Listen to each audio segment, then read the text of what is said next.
Good morning everybody, just about anyway, it's 20 to 12.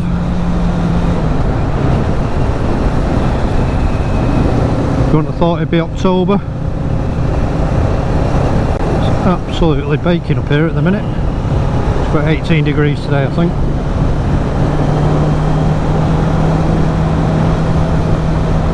So I'm out today on a Kawasaki Ninja 650.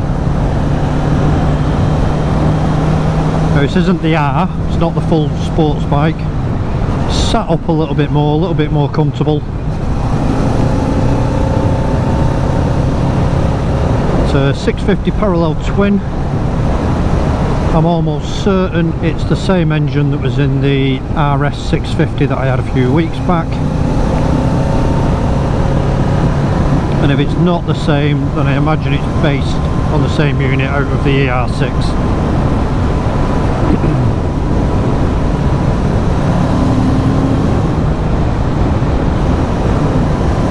And I said it in the RS video, it's a cracking little engine this. It's got loads of mid-range grunt. So I've ridden this 2 up with my girlfriend Abby. There's no problems at all for it.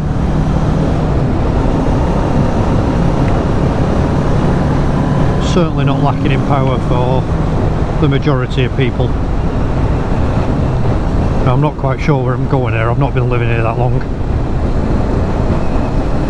Recently moved house. We'll see where we end up.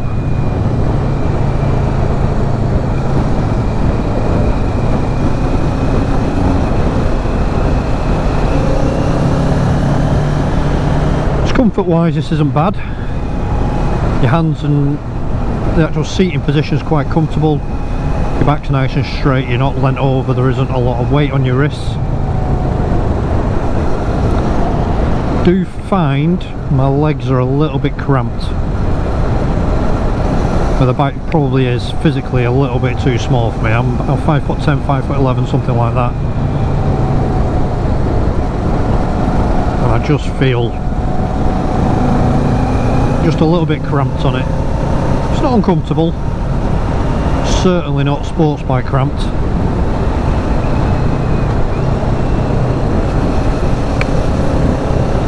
But I'm also used to my big Super Adventure and my VFR, which is also a bit more roomy than this. As far as features go,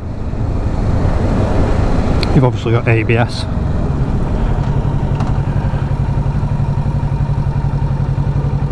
Traction control. Is that one of them new GS's? No, I haven't seen anywhere on it. I have had a little play in the menus. So yeah, I've not seen any rider modes, nowhere to adjust the traction control. So from that point of view it's a little bit basic. You have got this little thing that flashes up down here that says Eco, if you're bothered about that sort of save the planet stuff. I have been quite lazy as per usual and I've not really done any research. I've just jumped on it and gone. Well, I have ridden this thing a few times now. And again, like the RS, it is a fantastic little bike. I think they're A2 compliant.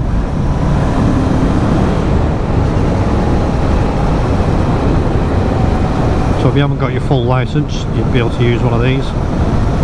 I think, don't take my word for that, but I'm pretty certain. I should really look at these things before I start doing a review, but I'm just a bit lazy. So this bike's a 2022 plate. It's about 18 months old. Tyres, it comes with a Dunlop Road Smart 2s in the dry. Brilliant, no complaints whatsoever.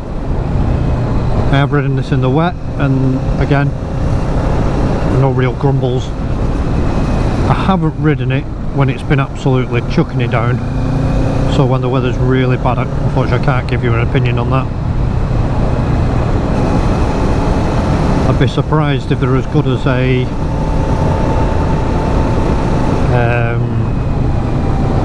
Road 5 or a Road 6, just because they haven't got as big of a snake to clear the water.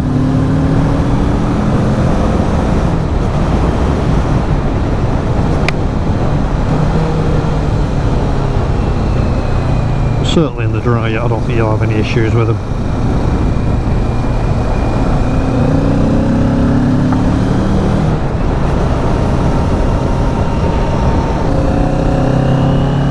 Yep, so as I said before, obviously we've had this 2 up, no problems whatsoever, it doesn't struggle to pull, still handles quite nicely, which it does at the minute. The suspension's non-adjustable on the front and just preload on the rear.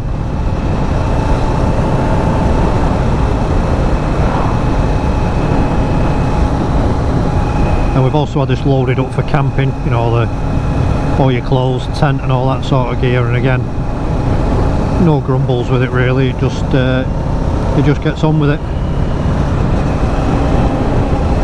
So you wouldn't need to worry about buying it and think, oh, I've got to buy some cartridges for the forks or having anything revalved or anything like that. You should just be able to get on it and go.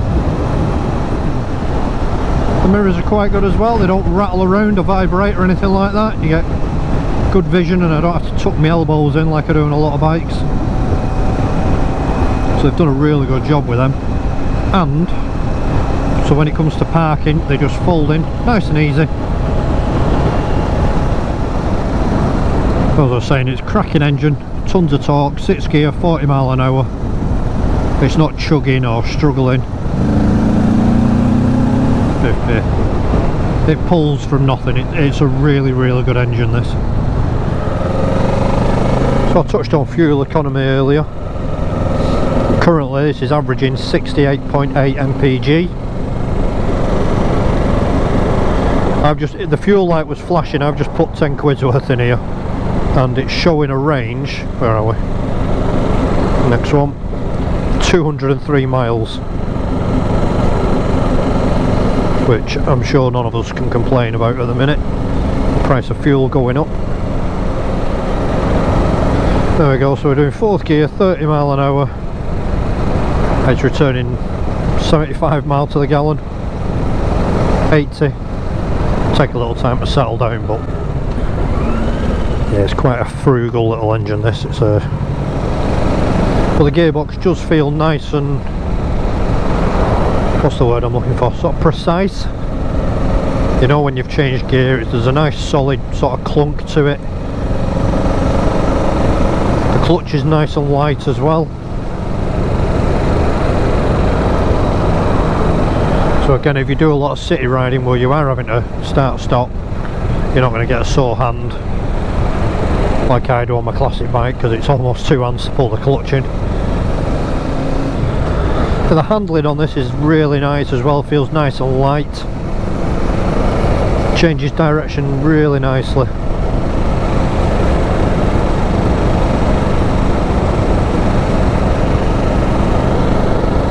Now, being sports bike-esque, it hasn't got the smallest turning circle. It's not horrendous.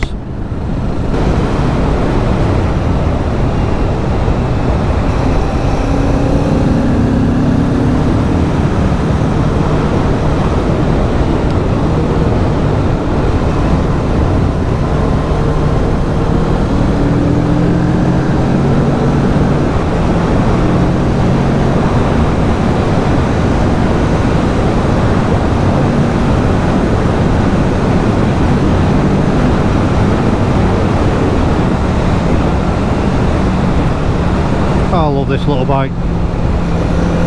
Really is a lot of fun to ride. Handling's brilliant on it. Really is. It's just settled everywhere.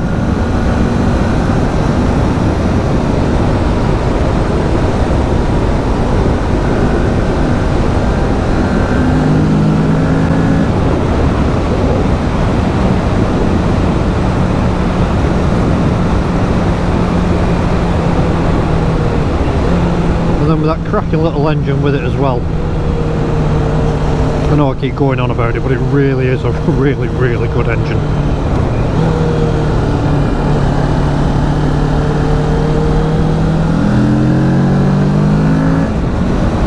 This would be a really good step up into like your first sort of big bike.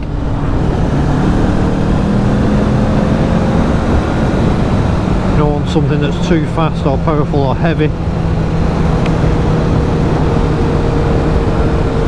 It really is confidence inspiring on the twisty stuff.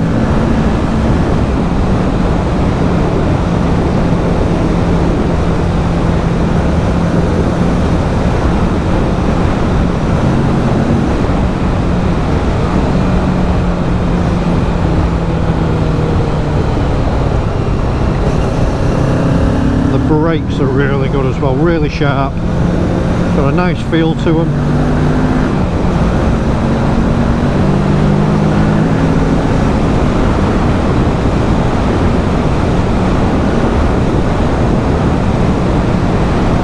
Again, I'm not sure whose they are. I think the Nissan calipers. I should have had a look before I set off, but yeah, like I said, lazy review.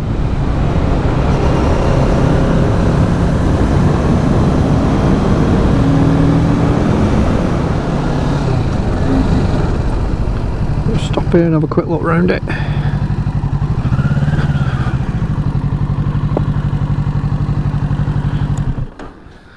So that's like the 650 Ninja, so it's not quite as sporty as they are. What have we got? Nissan twin pot calipers on the front.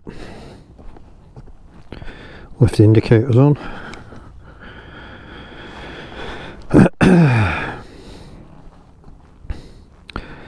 Nissan caliper on the back as well.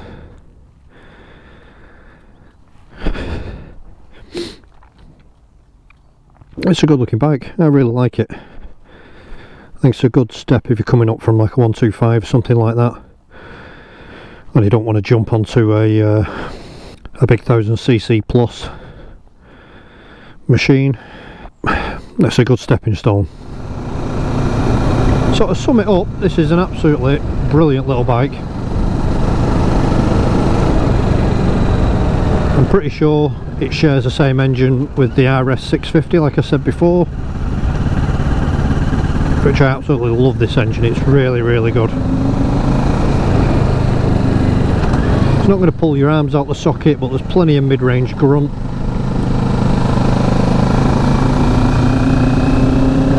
Yeah, and it's quick enough for the little back roads and stuff like that. Sit on the motorway at 70 mile an hour, no problem. There's not a lot to complain about with this, other than for me, my legs do feel a little bit cramped. Not uncomfortably, but I'm just aware that my feet are a little bit high.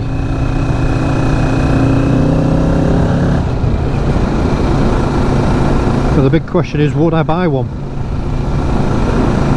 So as I said earlier, if I was coming up from say a 125 or maybe even a 400, I didn't want a big 1000cc plus bike, then yeah, absolutely. For myself, I wouldn't want a sports bike purely because my back's knackered and my shoulders are knackered. I'd find it too uncomfortable. So this would be a good compromise for like a mid-weight sporty feeling bike. The quality's right up there. You know, the brakes feel good, clutch is good, gearbox is spot on. I think there's £7,000 new at the minute, give or take, and there's probably some deals to be had.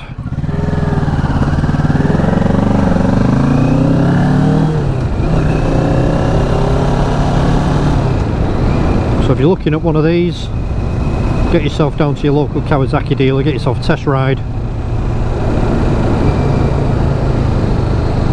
But it's definitely one to consider. So thanks for watching the video. If you've made it this far, well done.